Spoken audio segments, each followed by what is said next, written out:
one of his... Oh Lord, help me not to change this topic again. You know one of his paths? You know one of his grounds? You know one of the places where he wages war? Huh? It's right in your hand with your mobile phone. That is the first place he will wage the war. And he will wage the war directly to your mind. Because that is the place where the battle is fought. And he will wage it so recklessly that you will have no chance. So Habakkuk cries out, violence. This young man, he said his friend took his girlfriend, and because of that, he took a blade, a sharp blade, and in his friend's chest. It was so ferocious that when you read the court papers, the edge of the blade broke. 17. Violence. And you read the newspapers, I don't need to tell you, for every day there's some kind of violence where black on black crimes and knife crime and all sort of crimes. The enemy is waging a war. The prophet Habakkuk cries, our Lord, everywhere we turn there's some kind of violence. Thank God for you, sir. I cried under the violence. And Habakkuk says, Lord, I see all these violence, and guess what? You're doing nothing about it. And some people blame the church. How come you're serving God and what happened to your God? Why is he not doing something in the midst of all of this violence? The prophet cries out, violence. Young people killing one another.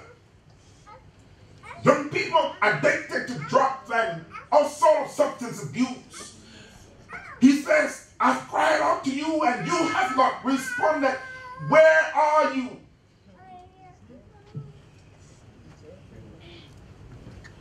Where is God? Young people want to know where's God is, don't you? Want to know where's God? That the church, to some extent, maybe not relevant to deal with the problems around. Where is God? So the prophet begins to cry out. He has a burden. Verse 2, he says, Lord, I've called out to you, and you will not answer. Why? He goes on to say in verse 3. Now he said, Lord, not only do I see violence, but I see iniquity. I see evil. You know, sometimes you go there's a report of a man who raped a 13-month-old baby. I don't know whether you read that.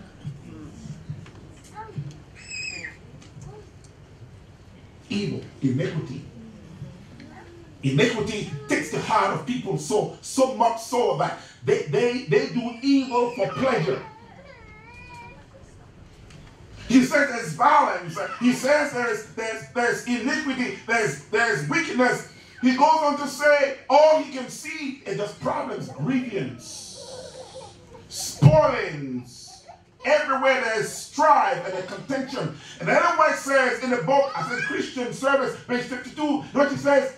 She says as she looked around, she can see that the Spirit of God is gradually but surely been withdrawn from the earth. The Holy Spirit gradually, as you look around and see the violence and the strife and the contention and the problems around, we can tell that the Holy Spirit is gradually being poured out from the universe.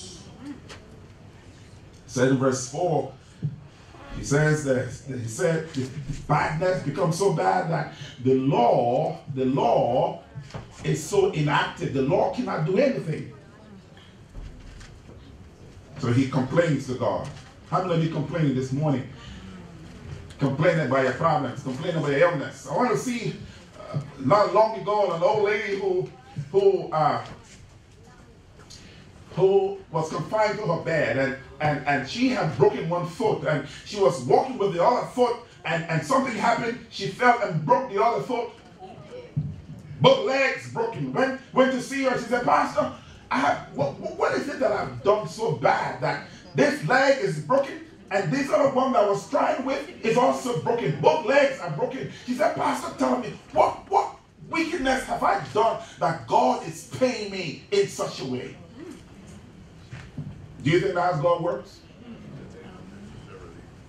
When another lady, the doctors giving up on her because now she has stomach cancer. I was talking to her. She said, Pastor, all my life I've been a vegetarian and I became a vegan. How come I have stomach cancer?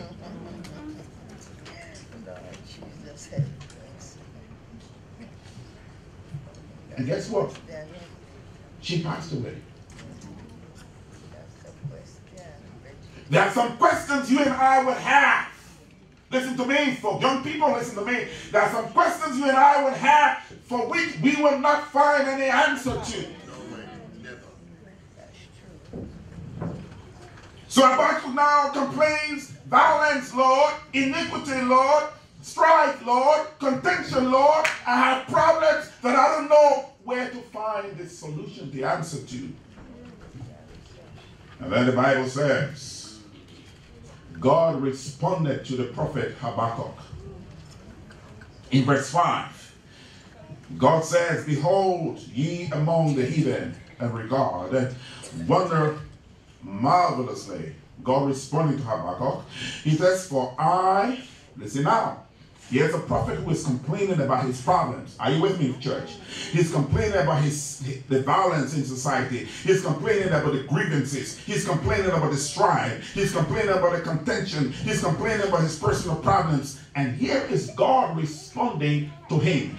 God says in verse 5, God responds to Habakkuk, the prophet. He says, for I will work a work in your days which ye will not believe. What, Lord? I'm talking to you about my pain, and you telling me that you're going to work a work in my days that I will not believe it, even though it was told to me? What are you talking about, God? I'm talking about my pain. I'm talking about my problems. I'm talking about my situation, and you telling me you're going to work out something in my day that I will not believe it, even if they told me? How can I be when I'm in pain, when I'm suffering? You telling me you're going to work out something in my day that even if it were told to me, I wouldn't believe it. God says, yes, that's what I'm going to do. Well, here's what God did. God says, listen, verse 6, he says, yeah, I'm going to do. Here's what I'm going to do. Verse 6, God says, I'm going to raise up the Chaldeans. In other words, God says, listen, you see those wicked people, the Chaldeans? You see those evil people? God says, I'm going to use them.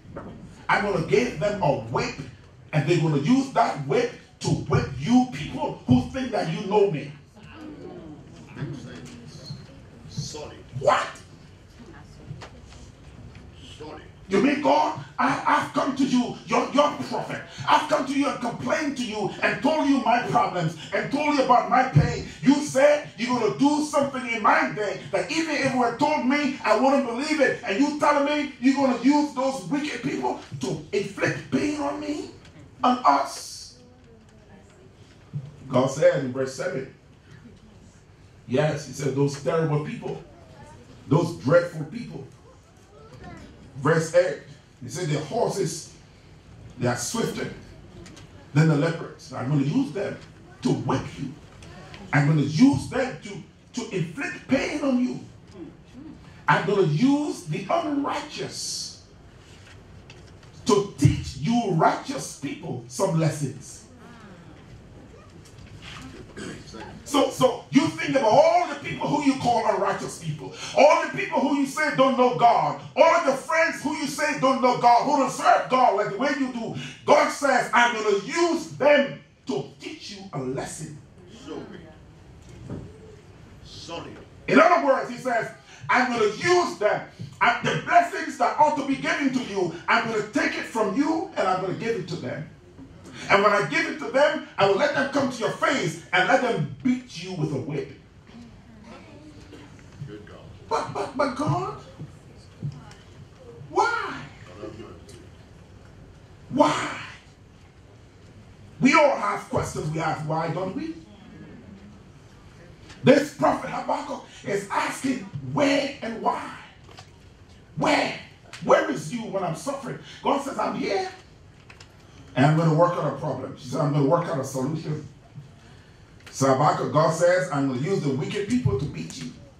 Then in verse 12, Habakkuk asked God a question. He said, God, you are a righteous God, isn't it? God said, yes, I'm a righteous God. But he said, but how can a righteous God, a sovereign God, a God who is holy and righteous, a God who doesn't play with evil, a God who doesn't come near, I want you to listen to me, church. I want you to listen to me, families. I'm going somewhere with this. He said, how can you're a righteous God, you're a holy God, how can you come and mix yourself with something that is evil?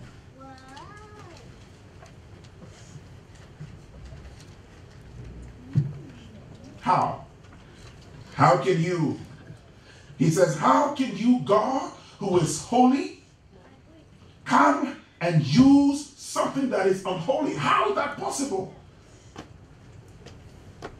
God said, that's what I'm going to do.